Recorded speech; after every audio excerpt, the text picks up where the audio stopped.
भाऊ नमस्कार. साहेब नमस्ते. तुमच्या खामगावमध्ये ज्या व्यक्तीनं गावाला जमीन दिली, एवढं मोठं योगदान त्या कुटुंबाने केलं, त्या कुटुंबाची आणि तुमची जे काही परवा वादावादी झाली, मारामारी झाली, एकमेकाच्या विरोधामध्ये गुन्हे दाखल झालं, हे कितपत भूषणावं आणि ज्या माणसाने मदत केली आज तेच कुटुंब जेलमध्ये आहे. काय तुमच्यासारख्या तरुणांनी यातनं मार्ग काढायला पाहिजे. तुम्ही गावाला नेताय कुठं, नक्की चाललंय काय? साहेब, जो प्रकार त्या दिवशी खरं तर घडला तो अतिशय दुर्दैवी आहे असं मी एक कार्यकर्ता म्हणून मानतो. आणि खरं तर खामगाव या गावाची गेल्या अनेक वर्षापासूनची जी काही बैठक आहे, गाव बैठक आहे, ही अतिशय शांततेची आणि गावामध्ये निवडणूक व्यतिरिक्त इतर राजकीय किंवा गटातटाचं ह्या गोष्टी थोडे बाजूला ठेवून एक वेगळी गाव बैठक आहे.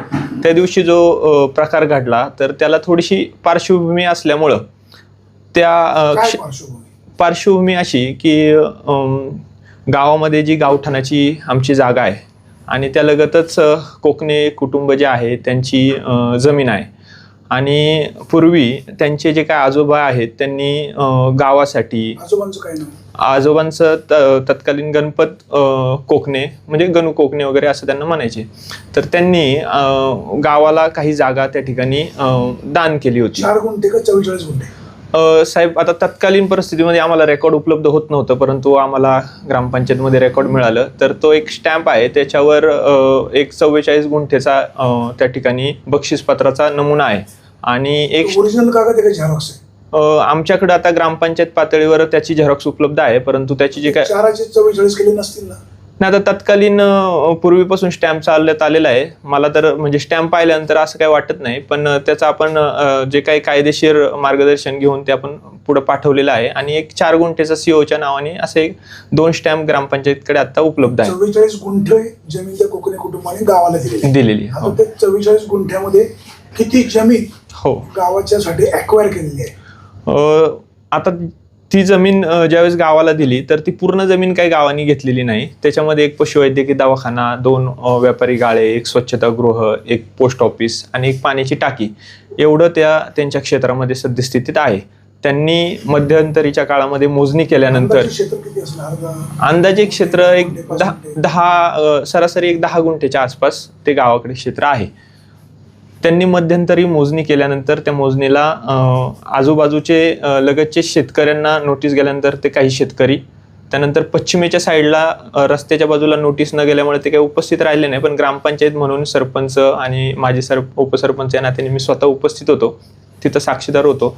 त्यांनी मोजणी केल्यानंतर ते काही क्षेत्र हे गावठाणामध्ये त्यांचं निघाल्यानंतर त्यांनी आम्हाला पत्रव्यवहार केला की आमचं क्षेत्र निघतंय. निघाल्यानंतर क्षेत्र गावठाणात निघते. हो, ते निघाल्यानंतर मी ग्रामस्थांच्या कानावर घातलं का कोकणी कुटुंबाचा असा ग्रामपंचायतला अर्ज आलेला आहे, तर आपण एकदा बसून हा विषय आपल्यात मिटवून टाकू. तर तत्कालीन परिस्थितीमध्ये त्यांनी कागदपत्रांची माहिती आमच्याकडे मागितल्यानंतर काही कागदपत्र त्यावेळेस आम्हाला उपलब्ध झाली नाही आणि एक अर्ज येत राहिले. आम्ही पंचायत समिती, जिल्हा परिषदेकडे मार्गदर्शन मागवलं. त्यांनी वरिष्ठांकडे पत्रव्यवहार केला आणि गाव पातळीवर एक 2 ते 3 वेळा ग्रामस्थांची, जे काही ज्येष्ठ ग्रामस्थ, म्हणजे ज्यावेळेस स्टॅम्प झाला त्यावेळेस आम्ही कोणी मंडळी नव्हतो, जे ज्येष्ठ मंडळी होते ते आहेत. त्यानंतर ज्यावेळेस इमारती झाल्या, शासकीय तिथं निधी पडला, त्यावेळेसची लोक पण आता आहेत. आणि आम्ही तर आत्ता राजकारणात किंवा गावच्या सामाजिक विषयामध्ये त्या ठिकाणी आलो. 7-12 कोकणी कुटुंबाच्या नावावर आहे.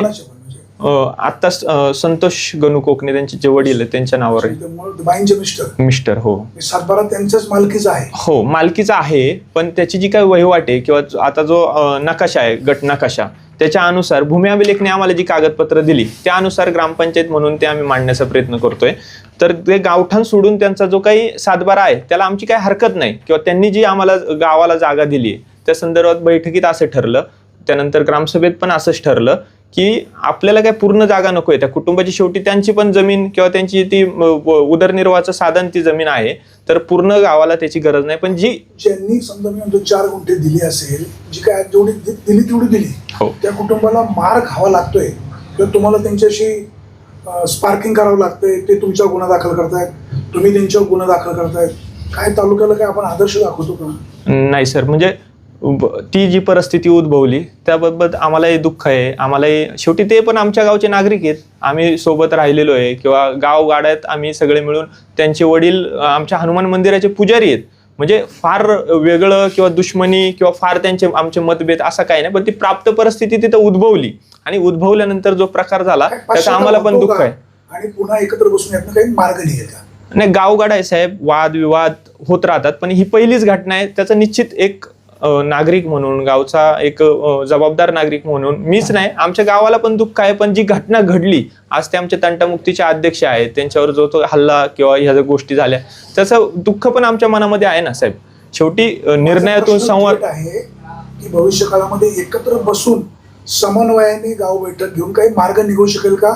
त्यांनी जागा दिलेली आहे, त्यांना क्षेत्र कमी असेल, गरीब कुटुंब असेल, तर गाव काही पर्यायी ऑप्शन शोधून त्यांचा सन्मान करेल का? 100% करेल साहेब, आणि संवादातून मार्ग निघतो. मीही या मताचा आहे. यासाठी मी स्वतः, गावातले लोक आणि ते कुटुंब साक्षीदार आहे. त्यांच्याशी माझे व्यक्तिगत काही मतभेद नाही किंवा गावातले ज्यांच्यावर हल्ला झाला, तंटामुक्तीचे अध्यक्ष असतील किंवा इतर लोक जे सहभागी झाली या वादविवादात, त्यांचा वैयक्तिक कोणाचा त्यांच्याशी वादविवाद नाहीये. भविष्यात त्या कुटुंबाने तयारी दाखवली तर आमच्या गावची जे काही ज्येष्ठ मंडळी आहेत, आम्ही 4 वेळा बसलेलो आहे, उद्याही पण तशी वेळ आली तर 100% आम्ही बसू. पण याच्यात मार्ग निघाला पाहिजे. मार्ग काढण्यासाठी आम्ही कधीही तयार आहोत. गाव म्हणून आम्ही यासाठी नेहमी तयार राहू. तर सातबारा त्यांच्या नावावर आहे, तुम्ही त्यांच्या जागेतलं कंपाऊंड काढायला गेले की तो वाद झाला, मग तुम्ही पंचायत समितीला, तहसीलदारांना, पोलीस स्टेशनला, संबंधित विभागांना कळवून त्यांची मदत घेऊन ती जागा ताब्यात घ्यायला हवी होती. असं न करता कुठेतरी कायदा हातामध्ये घेतला असं वाटत नाही साहेब? मला एक सांगायचं, या व्यवस्थेचा भाग, गेल्या अनेक वर्ष मी राजकीय आणि सामाजिक जीवनात काम करतोय, परंतु आजच्या घडीला आम्ही अनेक वेळा अधिकाऱ्यांना भेटलो, पत्रव्यवहार केला, या सगळ्या गोष्टी, हे सगळं रेकॉर्ड आमच्याकडे आज उपलब्ध आहे इथे. परंतु तहसीलदारांना पत्र दिलं होतं, आम्ही तहसीलदारांना पत्र पण दिलं, जाऊन पण आमचे ग्रामस्थ, आजी माजी सरपंच सगळे भरलो, BDO साहेबांना पण आम्ही पत्रव्यवहार, संरक्षण मागितलं होतं. आम्ही संरक्षण असं स्पेसिफिक नाही, परंतु जे अतिक्रमण झाले त्याचा एक व्यवस्थित त्यांना पत्रव्यवहार ड्राफ्ट केलेला होता. त्यानंतर BDO साहेबांना केला, पुणे जिल्हा परिषद पुणे यांच्याकडे पण आमचा पत्रव्यवहार आहे 6 महिन्यात. आणि हा मार्ग निघण्यासाठीच आम्ही म्हणजे त्याच मार्गाने आम्ही चाललो होतो. पण ती जी घटना घडली ती अनावधानाने किंवा अचानकपणे घडलेली. आता तुमच्या गावामध्ये दवाखाना कुठला आहे? पशुवैद्यकीय दवाखाना एक आहे त्या जागेमध्ये, तिथे. तो झेडपीचा असेल ना? तो जिल्हा परिषदेचा. पोस्ट ऑफिस ते सेंट्रल गव्हर्नमेंट, केंद्र सरकारचं. ते जागा, त्याची अटक कोणाच्या नावावर आहे? ते जे आट आहेत ते त्या ज्या इमारती आहेत तत्कालीन 1992 साली जे झाले किंवा त्याचे सगळे उतारे. कर कोण भरतं? नाही, शासकीय इमारतींना कर नसल्यामुळे कर माफ सगळीकडे तो शासकीय इमारतींचा कर माफ आहे. त्यांच्या प्रॉपर्टीवर जर काही करता येत असेल हो, तर त्यांनी फाईट करायला पाहिजे ना. ग्रामपंचायतीचा रोल कुठे? आता गावामध्ये पशुवैद्यकीय दवाखाना असेल किंवा इतर जे शासकीय कार्यालय, उपआरोग्य केंद्र असेल किंवा पाण्याची टाकी, हे थोडक्यात ह्या संस्थेशी जोडले असल्यामुळे शेवटी त्या तक्रारी ह्या ग्रामपंचायत लेवलला, ग्रामपंचायतकडे येतात, ग्रामसभेत येतात. आणि त्याच्यामुळे मग ती फाईट करणं साहजिक, त्या पदावर आम्ही असल्यामुळे शेवटी ते आम्हालाच पुढे जाऊन करावं लागतं. आजही मी सोशल मीडियावर पाहतोय, थोडं मला पण सॉफ्ट टार्गेट केलं जाते, परंतु मी गावचं प्रतिनिधित्व करतोय. मी आज इथं हे जे मांडतोय हे माझ्या गावाचं प्रतिनिधित्व मांडतोय. कोकणे किंवा वैयक्तिक मी, तंटामुक्ती अध्यक्ष, असं वैयक्तिक ही भांडणं नाहीयेत. घोलप यांना एवढा इंटरेस्ट का? जर सगळं गावासाठी करतायत, बदनाम अजिंक्य घोलप होत आहेत, त्या कुटुंबाने गावाला जमीन दिलेली आहे आणि आज ते संपूर्ण कुटुंब, त्याच्या ताई वगळून 2 मुलं, त्यांचे वडील आज पोलीस कस्टडीमध्ये आहे. मी काय आदर्श जातो का? तुमच्याच चॅनलच्या माध्यमातून दुपारी त्या आईंची भावना ऐकली. खरं तर त्याही म्हणजे काही वेगळ्या नाही, शेवटी माझ्या आईसारख्या आहेत. मला त्याबद्दल अजिबात दुमत नाही. ज्या तंटामुक्ती समितीच्या अध्यक्ष त्यांच्यावर हल्ला झाला, त्यांचं सर घर त्यांना राहिलं आहे, म्हणजे इतकं जवळची सगळी ही नातीगोती आहेत. परंतु साहेब, मी टार्गेट होत असताना मला याची जाणीव आहे, परंतु ज्या लोकांनी मला प्रतिनिधित्व करण्याची संधी दिली, आज माझी म्हणजे पत्नी सरपंच आहे किंवा पूर्ण जे सदस्य सगळे आम्हाला संधी दिली. आज गावची जी जनभावना आहे, शेवटी ती आमची लोक साधी आहेत, सरळ आहेत, भोळी आहेत, त्यांची जनभावना ही आमच्यापर्यंत येऊन पोहोचते आणि त्यामुळं आम्हाला हे सगळं पुढे यावं लागतं आणि याचं लिडिंग करावं लागतं. व्यक्तिगत माझा किंवा त्या कुटुंबाचा किंवा ते तंटामुक्ती अध्यक्ष असतील, बाकी जे याच्यात सहभागी झाले, आज 17 लोकांवर गुन्हे दाखल झाले साहेब. त्या लोकांचा असं व्यक्तिगत कोकणी कुटुंबाशी कुठला राग लोभ नाही, द्वेष भावना नाही. रोज आम्ही एकत्र असणारी मंडळी आहोत, पण त्या घटनेमुळे ह्या गोष्टी पुढे आल्या साहेब. त्या दिवशी जे काही झालं तिथं नेमकं काय घडलं? नंतर तो एक व्हिडिओ कथित व्हायरल झाला, त्या युवकाच्या हातातून तुम्ही कुऱ्हाड घेऊन निघून गेले. मग जर कुऱ्हाड घेऊन गेले तर नंतर कुऱ्हाडीनं वार केला कधी? मग नाही साहेब, काय आलं, पूर्ण ते काम संपत आल्यानंतर खरं तर ग्रामस्थांनी सुरुवातीला संवादाची वाट पाहिली होती. परंतु ठीक आहे, आता ग्रामस्थ सगळे आम्ही पोलीस पाटील असतील, तंटमुक्ती आम्ही सगळे होतो. झाल्यानंतर तो जो काही त्यांच्या कुटुंबातील मुलगा आहे तर तो अचानकपणे ती हातात कुऱ्हाड घेऊन आल्यानंतर तो शेती चालला होता. नाही, आता ठीक आहे, आता ती ही त्यांची बाजू झाली एक बचावासाठी. पण जे काय वास्तव घडलंय हे गावातल्या कुणाही व्यक्तीला विचारलं, पोलीस पाटील होते ते जबाबदार आहेत, इतर पदाधिकारी होते. तो आल्यानंतर कॅमेरे नाही, कॅमेरे होता, पण यांच्याच जागेत असल्यामुळे तो कॅमेरा पण तिथं फोडलेल्या अवस्थेत आहे. त्याच्यामुळं ते थोडंसं. आणि आल्यानंतर त्यांनी पहिल्यांदा जी कुऱ्हाड त्या अध्यक्षांवर उगारल्यानंतर त्यांनी तो पहिला वार थोडासा हुकवला आणि दुसऱ्या वाराला मात्र त्यांना ती कोच लागली आहे कुऱ्हाडीची. त्यानंतर मी त्याला खाली घेतलं ते पारावरून, आणि जो कथित व्हिडिओ झालाय तर तो सुरुवातीपासूनचा व्हिडिओ आणि नंतरचा व्हिडिओ याच्यात फार बदल आहे. अर्धा व्हिडिओ कट करून अर्धाच सत्य ते मीडियावर व्हायरल होते. त्याला मी ओढत खाली नेलं, लोकांपासून लांब नेलं, कारण माझा उद्देश गर्दीपासून त्याला लांब नेण्याचाच साहेब होता. त्याच्या हातातलं जे काही धारदार छत्र बाजूला घेतली दिसते आणि पाठीमागून जी लोक आली. साहजिक साहेब, आजचं युग ही तरुण पिढीचं आहे, थोडासा रागाचं आहे, आणि त्या अध्यक्षाला कुऱ्हाडीने मारल्यानंतर एवढे 100-150 लोकांमध्ये साहजिक राग थोडा अनावर झाला, गर्दी होती आणि त्याच्यामध्ये ती घटना घडली. नाही असं नाही. आणि मग त्या अनुषंगाने आता गाव आहे शेवटी, मग आम्ही पोलीस स्टेशनला गेलो. हो, ते थोडंसं, आणि पोलीस स्टेशनला गेलो. पोलीस स्टेशननी पण लगेच काही हे नाही, त्यांनी शहानिशा केली.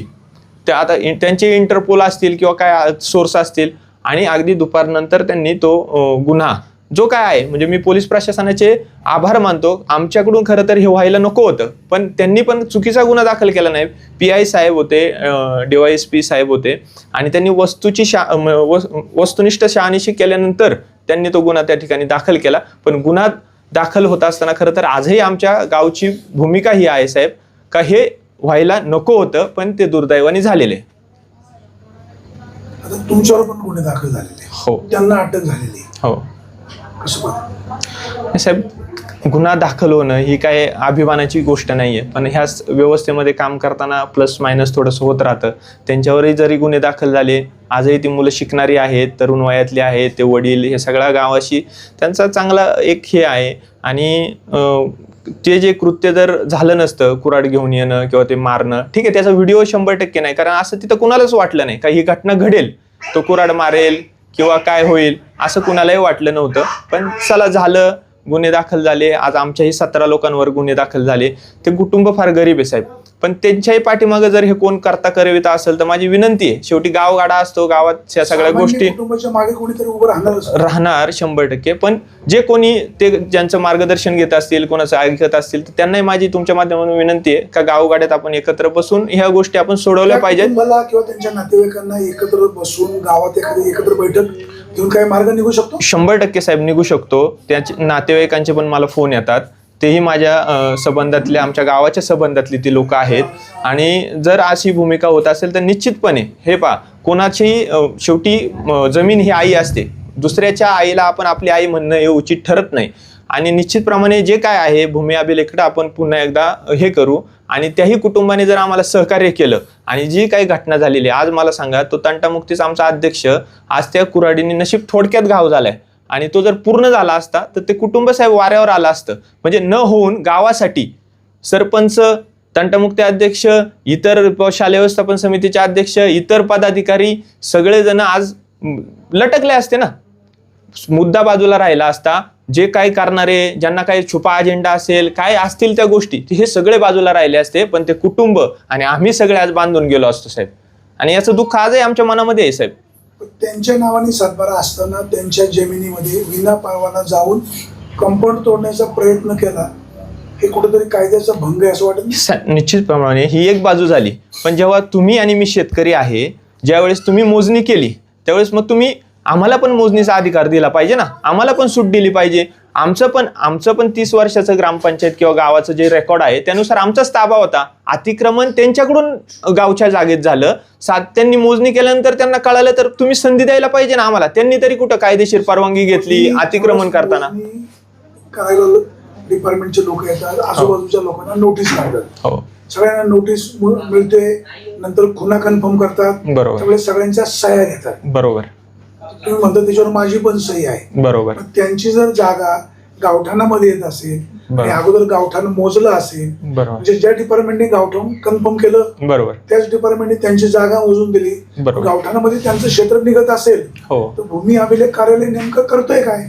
तुम्ही त्यांच्याकडे ऍडमिट का नाही? हाच प्रश्न आम्हाला पडला की बाबा असं होत असताना नेमकी मोजणी खरी नक्की कोणाची? आमच्याकडे आमचा गट नकाशा आहे, सिटी सर्वेचा नकाशा आहे, जुने सगळे कागद आहेत, आणि आज एवढ्या वर्षानंतर त्यांनी मोजणी केल्यानंतर मी स्वतः उपस्थित होतो तिथे, नाही असं नाही, परंतु मग हे भूमी अभिलेखकडून नेमकं सत्यता काय ह्याची पण आम्ही त्यांच्याकडे विचारणा केली आहे. त्यांनी पण आमच्याकडे वेळ मागितलेला आहे, ते पण त्याचा अभ्यास करतात आणि ते सांगणार आहे. आणि इथं आमच्याच गावात नाही साहेब, जिथं जिथं पूर्वजांनी जागा दिल्यात, आज तरी लोक हुशार झाली. त्यावेळेस लोक शब्दाला पक्की होती हो.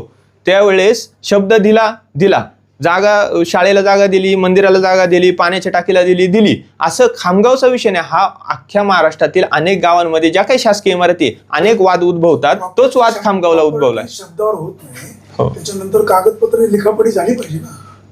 मी हेच सांगतो, हे आज सोशल मीडिया आला, आज थोडीशी लोक हुशार झाली, बाहेर पडू लागली, आज ते घडतंय. पण पूर्वी कायदा तोच आहे. नाही, कायदा 100% आहे, त्या पद्धतीने केला पाहिजे. पण आता त्या पूर्वजांनी केले, आमच्या मागच्या सरपंच असतील किंवा मागचे लोकप्रतिनिधी असतील, त्यांनी त्या पद्धती केले म्हणून आज आम्हाला भोगायला लागते.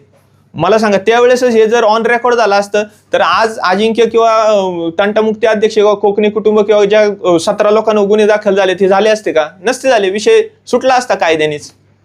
आता ग्रामस्थांना किंवा गावकऱ्यांना एक युवक म्हणून काय आवाहन करणार, किंवा त्या कुटुंबावर जी वेळ आलेली आहे ती आज माऊली जामिनासाठी प्रयत्न करते, वकिलाला पैसे देणे किंवा ही सगळी यंत्रणा राबवणे थोडं सोपं राहिलेलं नाही. आता प्रत्येक ठिकाणी अर्थकारणाशिवाय मार्ग लागत नाही. त्या कुटुंबावर सुद्धा वेगळी वेळ आलेली गरीब कुटुंब आहे.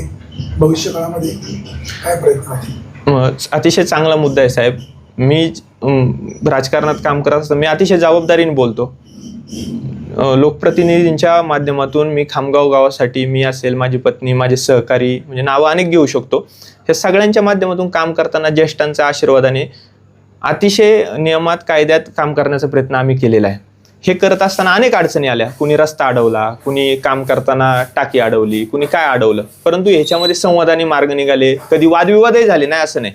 परंतु आजही ही घटना, मी सुरुवातीला सांगितलं, याचा फार काय अभिमान नाही आहे आम्हाला, पण आजही आमची तयारी आहे. मी गावकऱ्यांशी बोलतो, गाव बैठक घेऊन ह्याच्यातून मार्ग काढण्याचा प्रयत्न करू. शेवटी ते कुटुंब आमच्या गावातलं आहे साहेब. त्याचे वडील अनेक वर्षापासून, म्हणजे अनेक महिन्यांपासून, अनेक वर्षांपासून गावचे पुजारी आहेत. वाद झाला तरी पण त्यांना चुकीचं कोणी हे केलं नाही, गावच्या मंदिरातच ते पूजा करतात आणि त्या कुटुंबाबद्दल गावाला देखील आत्मीयता आहे. हा वाद कुठेतरी थांबला पाहिजे आणि याच्यातून मार्ग निघाला पाहिजे, हीच गावकऱ्यांची पण भूमिका आहे. शेवटी तिथं शासकीय इमारती उभ्या आहेत आणि एक माणूस जर अशा पद्धतीने जर वागला तर गावामध्ये, इतर गावांमध्ये अनेक अशा जागा आहेत, अनेक ठिकाणी हे विस्फोट होणार आहे साहेब. म्हणजे म्हातारी मेल्याचं दुःख नाही, पण काळ जो सोकावतोय तो सोकावला नाही पाहिजे. याच्यासाठी कदाचित आमचे 4 चुका असतील, आम्ही त्या 4 पावलं पाठीमागे यायला तयार आहेत ना ग्रामस्थ म्हणून. पण ही जी काही घटना घडली त्याच्यामुळे हा वाद उद्भवला. जागा जर त्या कुटुंबाची असेल तर द्यायला तयार राहील गाव.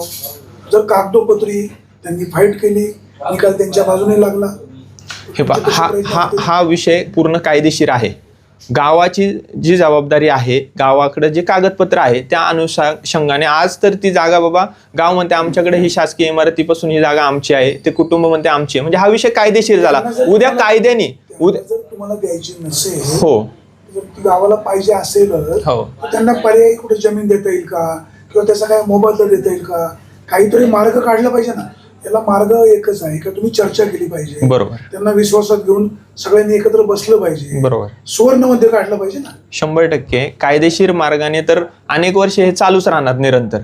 पण त्या कुटुंबाची मी तर लहान आहे, मी जे ज्येष्ठ ग्रामस्थ आहेत, बाकी जे आमचे ऍक्टिव्ह मंडळी आहेत त्यांच्याशी मी चर्चा करेल. आणि मीडियाच्या माध्यमातून माझी सगळ्यांना विनंती आहे, खरं तर हा आमच्या गावातला अंतर्गत विषय आहे, ती व्हिडिओ व्हायरल होणं किंवा आमच्याकडे पण भरपूर व्हिडिओ साहेब, पण एकदा ते वळण लागलं की त्यामध्ये गावची बदनामी होते आणि पाहणारा माणूस हा फक्त एक अंगी विचार करून आपलं प्रतिक्रिया नोंदवतो. पण आमचा गावचा विषय आहे आणि आम्ही गाव मिळून तो सोडवण्याचा प्रयत्न करू, संवाद ठेवू. माझी एवढीच विनंती आहे का त्या व्हिडिओच्या अनुषंगाने जे काही ट्रोलिंग होते किंवा काय ते कुणी करू नये, त्यातली सत्यता पडताळून पाहावी, त्याच्या पाठीमागची पार्श्वभूमी पडताळून पाहावी. आणि आमचा आणि त्या कुटुंबाचा असा व्यक्तिगत काही वाद नाही, गावचं प्रतिनिधित्व म्हणजे हे जे काही मी मांडतोय ते माझ्या गावकऱ्यांची संमती, माझ्या गावकऱ्यांनी मला पुढं नेतृत्व दिल्यामुळे मी हे सगळं मांडतोय. याच्याशी वैयक्तिगत कुणाचाही किंवा ते तंटामुक्ती अध्यक्षांवर जरी हल्ला झाला तरी त्यांचा आणि त्या कुटुंबाचा व्यक्तिगत कुठलाही वाद नाही सर.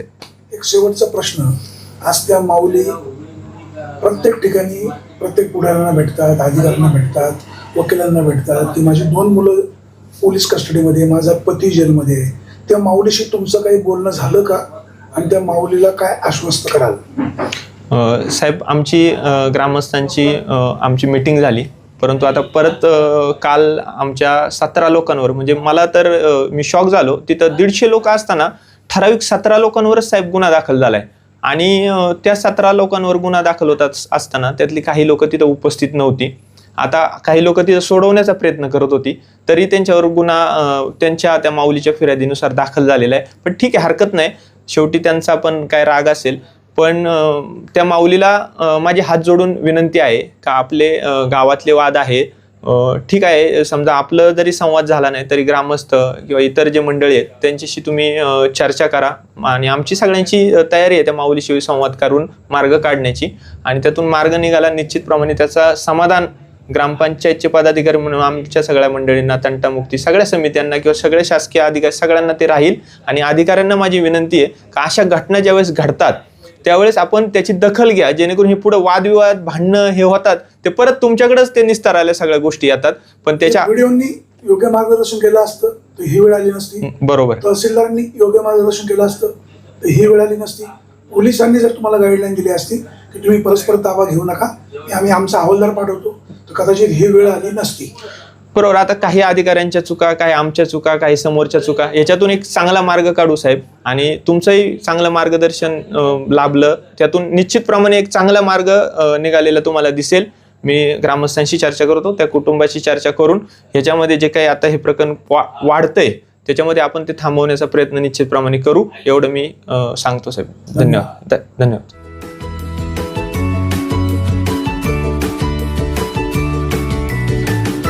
बातम्या शेतीच्या, बातम्या मातीच्या, बातम्या अन्यायाच्या, गुन्हेगारीच्या,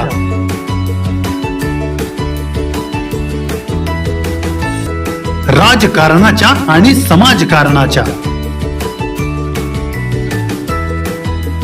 शोषणाविरुद्ध बुलंद आवाज, जनसामान्यांच्या हुंकाराची गाज, सत्कार्याला प्रोत्साहन,